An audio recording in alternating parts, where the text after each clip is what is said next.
Ketika zaman dahulu kala, banyak orang-orang Timur Tengah maupun di luar itu, mengaku-ngaku sebagai keturunan Nabi Muhammad.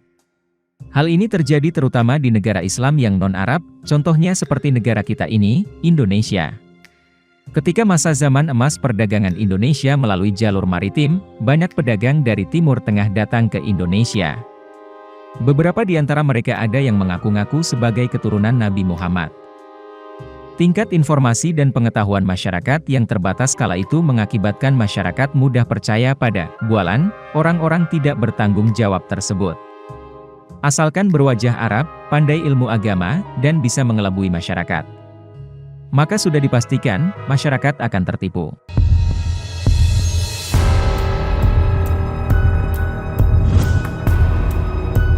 Kenapa banyak orang mengaku-ngaku sebagai keturunan Nabi? Salah satu alasan mereka melakukan hal-hal tersebut adalah untuk bisa dihormati oleh masyarakat setempat. Bahkan beberapa di antaranya ada yang diberi harta yang melimpah atau bahkan dinikahkan dengan gadis-gadis setempat. Padahal, garis keturunan Nabi Muhammad sudah terputus, alias sudah tidak memiliki keturunan. Mengapa? Karena semua putranya meninggal dunia di usia yang masih kecil. Seperti yang kita tahu, garis keturunan hanya diwariskan dari laki-laki. Nabi Muhammad mendapatkan putra pertamanya dari Khadijah yang diberi nama Qasim. Qasim meninggal saat berusia 2 tahun. Putra keduanya juga didapatkan dari Khadijah, yaitu Abdullah. Abdullah juga meninggal saat masih kecil. Nabi Muhammad mendapatkan putra yang diberi nama Ibrahim dari Maryah Al-Qibtiyah, namun Ibrahim juga menyusul Qasim di usia kurang dari 2 tahun.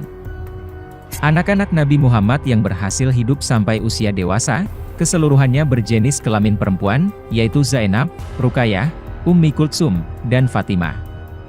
Apakah mereka menikah dan punya anak laki-laki? Ada.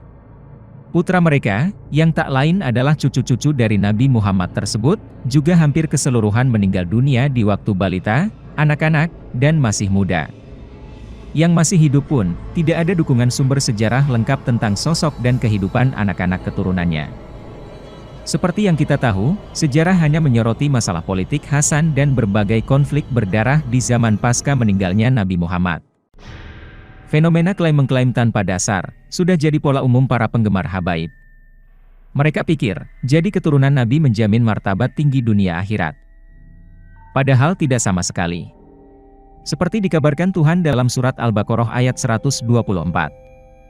Dan, ketika Ibrahim diuji Tuhannya dengan beberapa kalimat, lalu dia melaksanakannya dengan sempurna.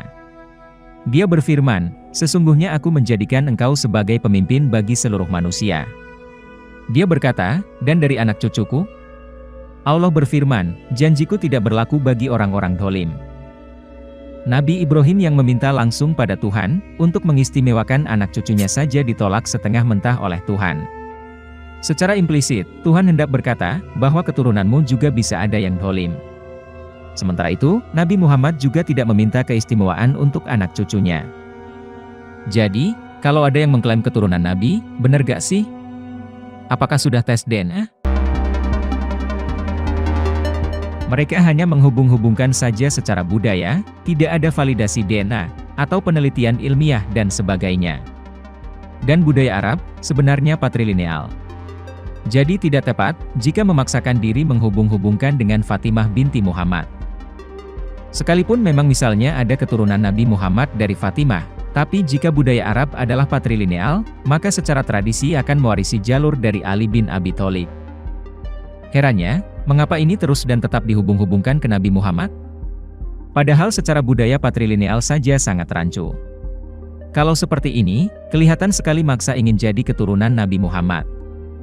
Kecuali Ali tidak punya atau lahir tanpa ayah, barulah bisa dibelokkan ke Fatimah. Reliks atau peninggalan Nabi Muhammad banyak tersebar di seluruh dunia. Tetapi tidak semua peninggalan beliau tersebut bisa diambil DNA-nya. Ketika Perang Uhud terjadi, Nabi Muhammad sempat terluka dan kehilangan 4 giginya. 2 diantaranya hilang. 1 disimpan di Istana Topkapi di Turki, dan 1 lagi disimpan oleh Sultan Mehmed II. Istana Topkapi di Turki memiliki janggut Nabi Muhammad yang didapat ketika beliau selesai bercukur. Janggut tersebut disimpan dalam kotak kecil. Sekarang kotak tersebut dipindahkan ke Museum Mevlana, di Turki dan dipajang di sana hingga sekarang. Selama ini, belum ada peneliti yang meneliti DNA Nabi Muhammad dari peninggalan tersebut. Selain itu, karena peninggalan-peninggalan beliau tersebut rata-rata sudah berumur lebih dari 1400 tahun, kemungkinan DNA yang didapat pun juga masih meragukan. Jangankan untuk mendapatkan DNA-nya, untuk mendapatkan selnya saja sangatlah sulit, karena jaringannya sudah sangat tua. Jikalaupun dapat ditemukan, rantai-rantai DNA yang didapat dari sel-sel yang berumur sangat tua kemungkinan sudah rusak dan sulit diteliti.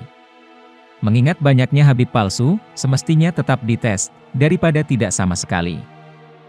Para peneliti, baru-baru ini memiliki cara lain dalam memetakan DNA Nabi Muhammad.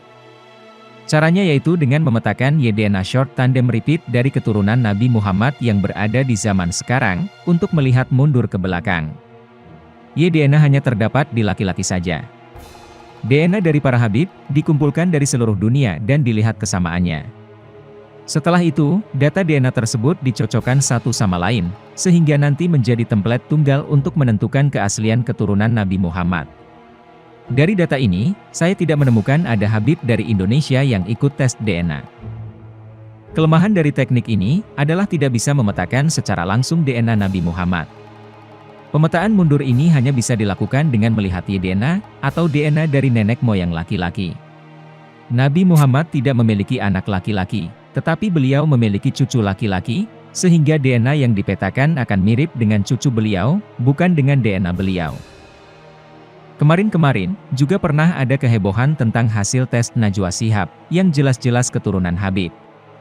Tapi pas dites DNA, ternyata DNA Arabnya di bawah 10%. Malah lebih banyak DNA Kaukasus.